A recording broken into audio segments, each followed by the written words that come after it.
Hello friends, myself Suryakant Rodge, Associate Professor, Department of Electronics, Adarsh Mahavidyalay, Damangaon Railway, District Amravati, Maharashtra.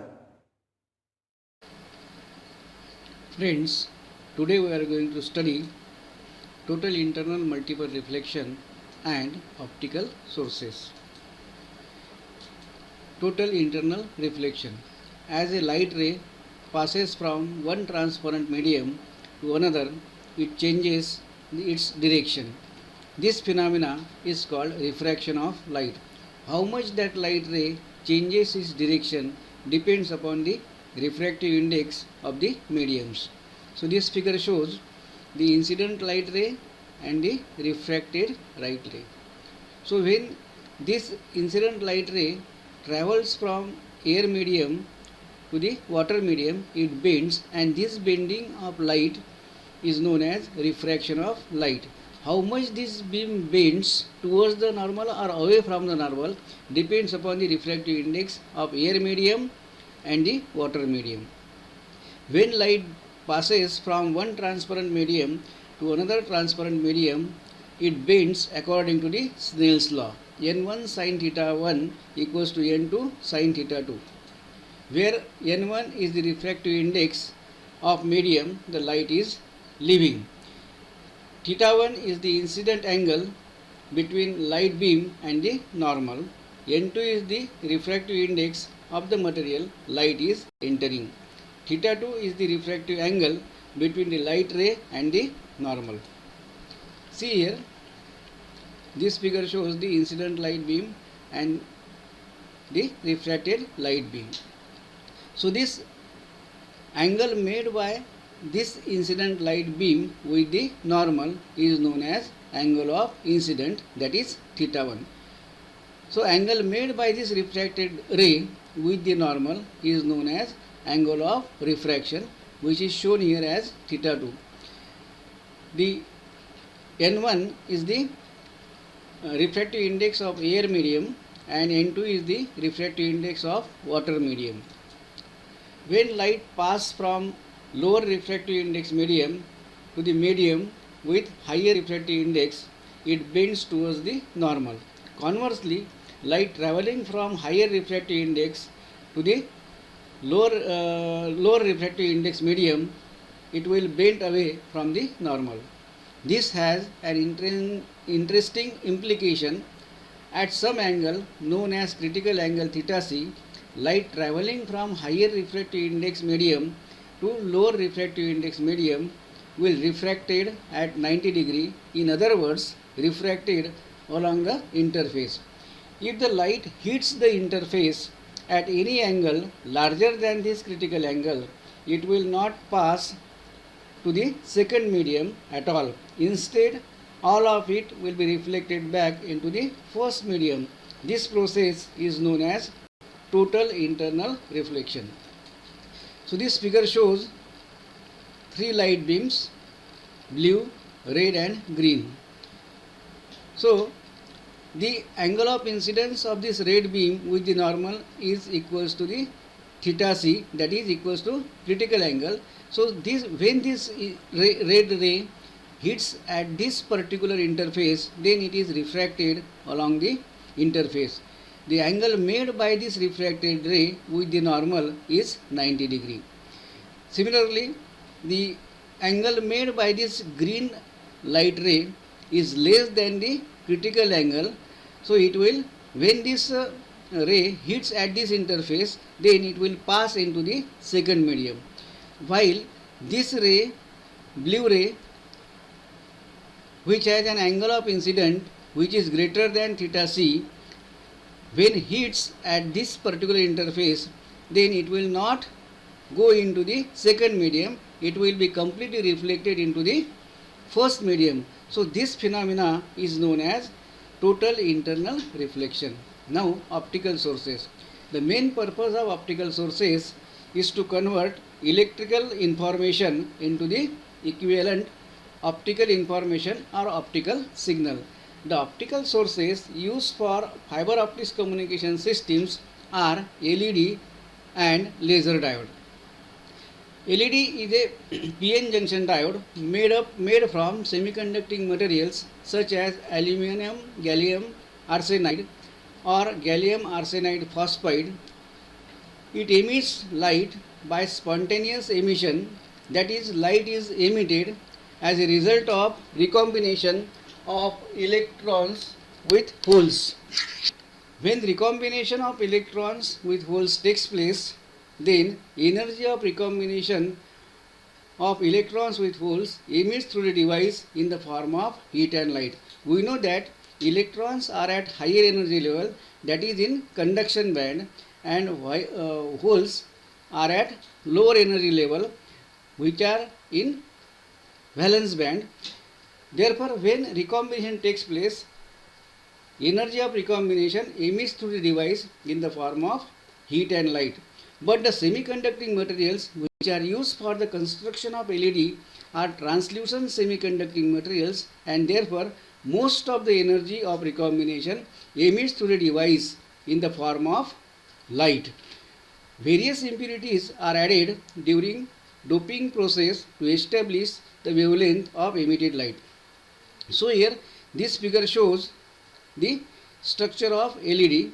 When this LED is forward biased, then electron crosses the junction from N side, enters into the P region and recombines with the holes in P region. When recombination of these holes with electrons takes place, then energy of recombination emits through the device in the form of light, and device appears as a source of light.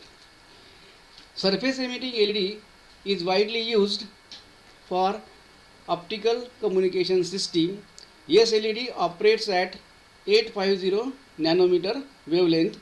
SLED is a 5-layered double heterojunction device consisting of GaAs and GaAs layers. The plane of active light emitting region is oriented perpendicularly to the axis of fiber. From substrate side of the device, a veil is etched. The fibers are cemented in the veil to accept the emitted light. The circular active area in the practical surface emitters is normally about 50 mm in diameter. SLED has thermal impedance in the low thermal impedance in the active region, which allows high current densities and gives high radiance emission into the optical fiber. So this figure shows the structure of SLED. It consists of total 5 layers, 3 P layers and 2 N layers. So this region is known as recombination region or active region, and plane of this active region is oriented perpendicular to the axis of fiber. On the substrate side of the device, a veil is etched. So this is a veil which is etched in the device from substrate side, and in this veil the optical fiber is fitted or cemented to accept the emitted light. The area or diameter of this circular light emitting region is about 50 mm, so that the light emitted by this region is completely accepted by this fiber. So this is about the principle of operation of this SLED. Then spontaneous emission and stimulated emission. Let there be an atom with electron. The electron can occupy either energy level E1 or energy level E2. When electron is at energy level E1, then atom is said to be in the ground state, and it will be in the excited state when electron occupy the energy level E2. Let us consider atom in ground state. The atom will make transition to excited state when the photon of energy Hν21 is bombarded on the atom. As this excited state of atom is not stable, therefore after short duration atom will make a transition to ground state by emitting a photon of same energy Hν21. These two situations are shown in this figure. This process takes place or happens spontaneously, hence called spontaneous emission. See here, this is the atom in ground state. So when this atom is bombarded by a photon of energy h nu 21, then electron of this atom makes transition from energy level E1 to E2. See here, atom occupy the energy level E2, and therefore this is the excited state of the atom. So this excited state of the atom is not stable state, therefore atom will make the transition from excited state to ground state. That is, its electron can make the transition from energy level E2 to E1. So while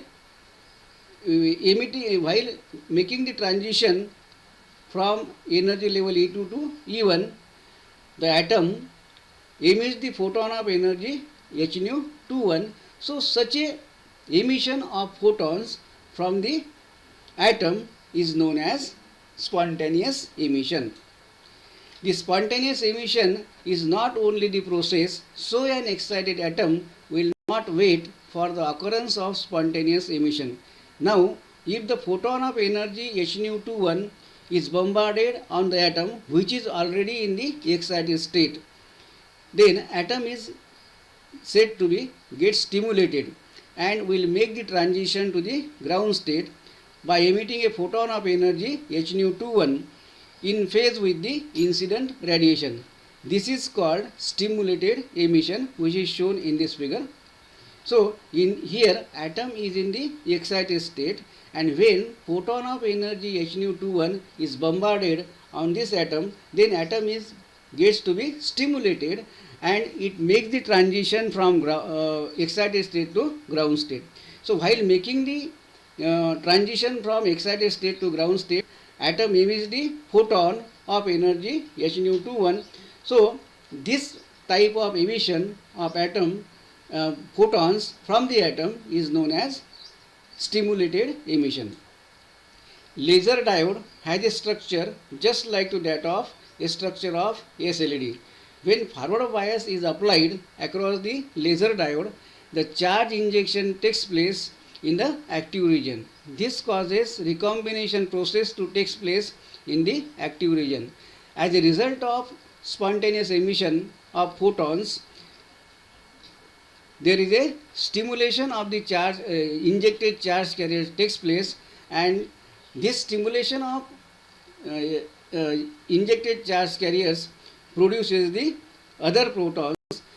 A large number of stimulated injected charge carriers are available for stimulated recombination, provided the current density is sufficiently high and a laser beam is produced across the diode.